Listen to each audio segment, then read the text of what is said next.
আশ্বিরের শারদ প্রাতে বেজে উঠেছে আলোকমঞ্জিত। নমস্কার, 7 আইভিক নিউজ নেটওয়ার্কে সকলকে স্বাগত। এই মুহূর্তে 7 আইভিক নিউজের পর্দায় রয়েছি আমি মৃত্তিকা। সকলকে শুভ শারদীয়ার প্রীতি শুভেচ্ছা এবং অভিনন্দন। শহর কলকাতা কিন্তু ইতিমধ্যে সেজে উঠেছে দুর্গাপুজোর আনন্দে। আর এই মুহূর্তে আমি রয়েছি উত্তর কলকাতায়।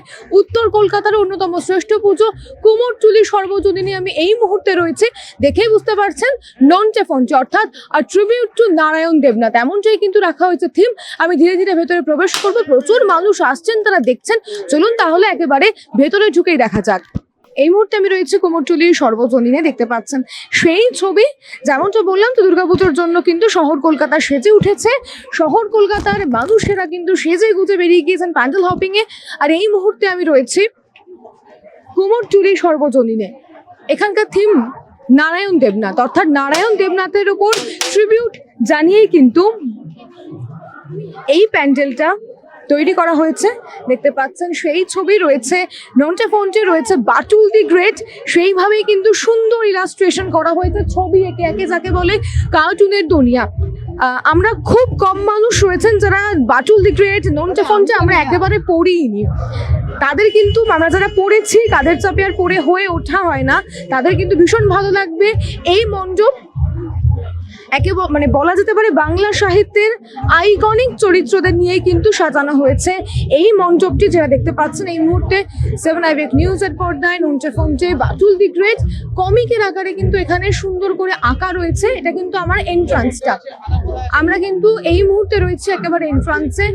দেখতে পাচ্ছেন সেই ছবি সরাসরি 7 আইভিক নিউজের পর্দায়। কেমন লাগছে কমেন্ট করে জানাতে কিন্তু একেবারে ভুলবেন না। এবং আমার যে বন্ধুরা, যে দর্শক বন্ধুরা হয়তো কলকাতায় আসতে পারেন না ঠাকুর দেখতে, বা প্রবাসী বাঙালি, তাদের জন্য কিন্তু আমাদের ভিডিওটা আরও বেশি প্রাসঙ্গিক, কারণ তারা দেখতে পাবেন কলকাতার প্রত্যেকটি প্যান্ডেল প্রায় আমাদের মাধ্যমে, ভার্চুয়াল মাধ্যমে। দেখতে পাচ্ছেন সেই ছবি। কেমন লাগছে কমেন্ট করে জানাতে কিন্তু একেবারে ভুলবেন না।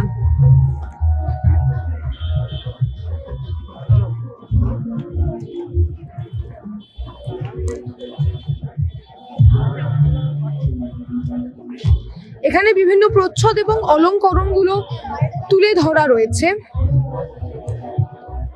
এখানে কিন্তু শুধুমাত্র নঞ্চে ফন্টে নয়, বিভিন্ন কমিক্স কিন্তু এখানে তুলে ধরা রয়েছে। এটা হচ্ছে 1962 সালে দেব সাহিত্য কুটির প্রকাশিত নবকল্লোল পত্রিকার পাতায় বঙ্কিমচন্দ্র চট্টোপাধ্যায়ের কাহিনী অবলম্বনে প্রকাশিত হয়েছিল চিত্রে দুর্গেশ নন্দিনী। অর্থাৎ শুধুমাত্র কিন্তু নঞ্চে ফন্টে নয়, আমাদের বাংলা সাহিত্যে যত কমিক রয়েছে সেই কমিকগুলো কিন্তু খানিকটা ফুটিয়ে তোলা রয়েছে। যেমনটা বললাম যে আমার কলকাতা কিন্তু সেজে উঠেছে, এবং কলকাতাবাসী, শুধু কলকাতাবাসী নয়, শহর মফস্বল শহরতলির বিভিন্ন প্রান্ত থেকে কিন্তু এবার দর্শকেরা আসছেন এবং তারা কিন্তু ঘুরে দেখছেন। চলছে ফটো সেশন, খাওয়া দাওয়া সব চলছে। আর এই মুহূর্তে রয়েছি আমরা কুমোরটুলি সর্বজনীনে। কেমন লাগছে আপনাদের কমেন্ট করে জানাবেন। আর যারা ইতিমধ্যে এই প্যান্ডেলটা ঘুরে গিয়েছেন তাদের কেমন এক্সপিরিয়েন্স সেটাও কিন্তু আমাকে কমেন্ট করে অবশ্যই জানাবেন। এই মুহূর্তে রয়েছে একেবারে কুমোরটুলি সর্বজনীনের অন্দরমহলে, একদম ভেতরে রয়েছে প্যান্ডেলের। বলে রাখি এটা একেবারে ওপেন প্যান্ডেল। যেমনটা বললাম, নারায়ণ দেবনাথের ওপরেই কিন্তু এনারা কাজ করেছেন। আর ট্রিবিউট টু নারায়ণ দেবনাথ, এমনটাই কিন্তু আমরা বুঝতে পারছি। অত্যন্ত সুন্দর কিন্তু করা হয়েছে। এবং যেমনটা দেখতে পাচ্ছেন প্রচন্ড ভিড় কিন্তু রয়েছে। যেমনটা আমি বললাম যে বাঙালিরা কিন্তু 365 দিন অপেক্ষা করে এই 4টে দিনের জন্যই। আর সেই জন্যই 4টে দিন কিন্তু কোনো চান্স তারা মিস করতে একেবারেই চান না। দেখতে পাচ্ছেন যতটা সুন্দর মণ্ডপ সজ্জা কিন্তু অত্যন্ত সুন্দর, একেবারে কমিক ওয়ার্ল্ড। মানে কার্যত আমাদের পরবর্তী জেনারেশন যারা এখন অত্যন্ত ছোট, তারা যারা বাটুল দি গ্রেট, নঞ্চে ফন্টে পড়েননি, তাদের মধ্যেও কিন্তু একটা আগ্রহ জন্মাবে এই মণ্ডপ দেখে। পুরো মণ্ডপ জুড়েই কিন্তু হাতে আঁকা কমিক আমরা দেখতে পাচ্ছি। মানে আমরা যখন নন্টে ফন্টে বাটুল দি গ্রেটের কমিক বুক গুলো পড়ি, যেরকম ইলাস্ট্রেশন সেখানে থাকে, এইখানেও কিন্তু ঠিক সেই রকমই ইলাস্ট্রেশন রয়েছে। এবং আমি জানি না আপনারা শুনতে পাচ্ছেন কিনা, এখানে কিন্তু একটা আবহ সঙ্গীতও চলছে। আবহ সঙ্গীতটা কিন্তু একেবারে এই থিমের সঙ্গে মানানসই আবহ সঙ্গীত কিন্তু চলছে।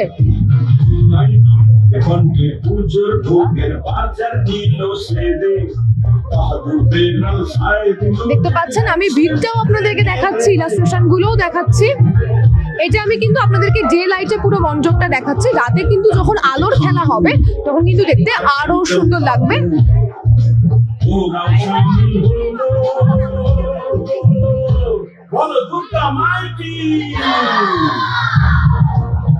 দেখতে পাচ্ছেন অপরূপ সুন্দর মঞ্চসজ্জা রয়েছে কুমোরটুলি সর্বজনীনে। কেমন লাগছে কমেন্ট করে কিন্তু জানাতে একেবারে ভুলবেন না। আর এরপরে কিন্তু আমি অবশ্যই মাতৃমূর্তি দেখাবো।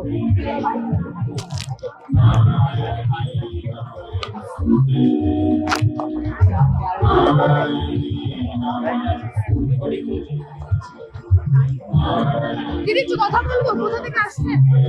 আমি শ্রীরামপুর থেকে আসছি। আপাতত এটা সেকেন্ড। আচ্ছা, সারাদিন প্ল্যানিং রয়েছে? সারাদিন প্ল্যানিং একদম একদম সারাদিন প্ল্যানিং আছে। কেমন লাগছে? খুব সুন্দর লাগছে থিমটা। আচ্ছা, বৃষ্টি যদি হয় তাও কি বৃষ্টি মাথায় নিয়ে? একদম একদম পুজো দেখা মাস্ট। একেবারে। আপনার নাম? আমার নাম দেবলীনা। আর এই মুহূর্তে কিন্তু আমরা রয়েছে কুমোরটুলি সর্বজনীনের একেবারে অন্তর্মহলে, অর্থাৎ যেখানে মাতৃ প্রতিমা রয়েছে। দেখতে পাচ্ছেন এখানেও কিন্তু একেবারে নন্টে ফন্টে, বাটুল দি গ্রেট, কেলটুদা এদেরকেই কিন্তু সুন্দর করে পোট্রে করা হয়েছে এবং সবটা হাতে আঁকা। অর্থাৎ শহর কলকাতার এই মুহূর্তে দাঁড়িয়ে যতগুলো প্যান্ডেল আমরা কভার করলাম সব জায়গায় কিন্তু একটা হস্তশিল্প, অর্থাৎ হস্তশিল্প বলতে কিন্তু শুধুমাত্র চালচিত্রর কাজ নয়, হাতে আঁকা সুন্দর সুন্দর ইলাস্ট্রেশন কিন্তু আমরা দেখতে পেয়েছি। এই মুহূর্তেও দেখতে পাচ্ছি অপরূপ সুন্দর লাগছে এবং উপরে এই মুহূর্তে মাইতে চালচিত্র যেটাকে বলে সেটাকে কিন্তু এরকম ভাবে পোট্রে করা হয়েছে। অবশ্যই মাতৃমূর্তিতে আসবো, অপরূপ সুন্দর মাতৃমূর্তি আছে, শ্যামলবাবু দেখানোর চেষ্টা করবেন আপনাদেরকে। এই মুহূর্তে দেখতে পাচ্ছেন কুমোরটুলির সর্বজনীনের মাতৃমূর্তি অপরূপ সুন্দর, ভীষণ সুন্দর রঙে কিন্তু পোট্রে করা হয়েছে। দেখতে পাচ্ছেন সেই ছবি সরাসরি 7 নিউজের পর্দায়। অপরূপ সুন্দর রং, মায়ের শাড়ির রং এবং অনেকটা উচ্চতা। ঠাকুর কিন্তু একেবারে ছোট্ট নয়, অনেকটা উচ্চতা কিন্তু রয়েছে। দেখতে পাচ্ছেন সেই ছবি এই মুহূর্তে 7 নিউজের পর্দায় খুব সুন্দর করে এখানে কিন্তু ইলাস্ট্রেট করা রয়েছে। আরেকটা কথা আপনাদেরকে বলবো, দুর্গা মায়ের যে 4 সন্তান রয়েছে তারা কিন্তু 4 রূপে এই মণ্ডপে রয়েছে। দেখতে পাচ্ছেন 4 রূপে কিন্তু রয়েছেন, সকলে কিন্তু সমানভাবে নেই। অর্থাৎ থিমের সঙ্গে সাজুজ্য রেখে কিন্তু শুধুমাত্র মা দুর্গাই রয়েছেন, বাকি যে 4 সন্তানেরা রয়েছেন তারা কিন্তু অন্যভাবে রয়েছে। লক্ষ্মী গণেশ কিন্তু একেবারে অন্য অবতারে রয়েছে। আমরা এই মুহূর্তে রয়েছি কুমোরটুলি সর্বজনীনে। দেখতে পাচ্ছেন সেই ছবি। চলতি বছরের থিমে যেমনটা দেখলাম যে নারায়ণ দেবনাথের একটা দুনিয়া আপনারা ফুটিয়ে তুলেছেন, এই ভাবনাটা মাথা থেকে কিভাবে এলো? এবছর নারায়ণ দেবনাথের শতবর্ষ, তো আমাদের ভাবনায় ফুটে উঠেছে তার চরিত্রদের করা দুর্গাপুজো।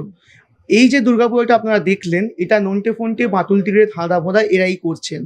প্যান্ডেল থেকে শুরু করে সমগ্র ভাবনায় রয়েছে নারায়ণ দেবনাথের সেই আঁকা চরিত্ররাই, এবং সবের মধ্যে প্রতিমার মধ্যেও তাদের সেই চরিত্রদের যে গুণ এবং সেই দুষ্টুমি বুদ্ধি সেটাও দেখতে পাবেন। সেখানে মা দুর্গা রয়েছেন দশভুজা, মহিষাসুরমর্দিনী, এবং বাকিদের আনতে ভুলে গেছে বলে কুমোরটুলি এর পাশে বাড়ির গণেশ তুলে নিয়ে চলে এসছে। লক্ষ্মী পুজো লক্ষ্মীর সরা বসিয়ে দিয়েছে, বাড়ির কার্তিকটা করে নিয়েছে। এবার যেহেতু সরস্বতী পুজো অনেক দেরি, ঠাকুর পায়নি, তাই মা সরস্বতী ছবি নিয়ে কেলটুরাম দৌড়চ্ছে, কারণ তার দায়িত্ব ছিল মা সরস্বতীকে আনার। তো এই অভিনবত্বে এবং আমাদের সবার প্রিয় নারায়ণ দেবনাথের ছোঁয়ায়, তার অনুপ্রেরণায়, তাকে শ্রদ্ধা জানিয়ে গঙ্গা জলে গঙ্গা পুজোই এবছর কুমোরটুলি সর্বজনীন। আমাদের থিম নারায়ণী নমস্তুতে। একেবারে। আপনার নাম? আমার নাম আকাশ ঘোষ। ধন্যবাদ। এই মুহূর্তে আমি ছিলাম কুমোরটুলি সর্বজনীনে, ঘুরে দেখালাম এই বছরের পুজো মণ্ডপ এবং মাতৃ প্রতিমা। দুটোই আমার অপরূপ সুন্দর লেগেছে, কারণ কমিকের দুনিয়া নারায়ণ দেবনাথ, ওনার প্রতি কিন্তু একটা ট্রিবিউট জানিয়েছে কুমোরটুলি সর্বজনীন। আপনাদের কেমন লাগলো আপনারা কিন্তু আমাকে কমেন্ট করে জানাতে একেবারে ভুলবেন। এবং এর পরবর্তী বিভিন্ন পুজো মণ্ডপ দেখতে হলে চ্যানেলটিকে লাইক করুন, সাবস্ক্রাইব করুন, বেল আইকন বাটন অবশ্যই প্রেস করবেন। শ্যামল পালের সঙ্গে মৃত্তিকা সেনগুপ্তের রিপোর্ট, 7 নিউজ। জয় হিন্দ।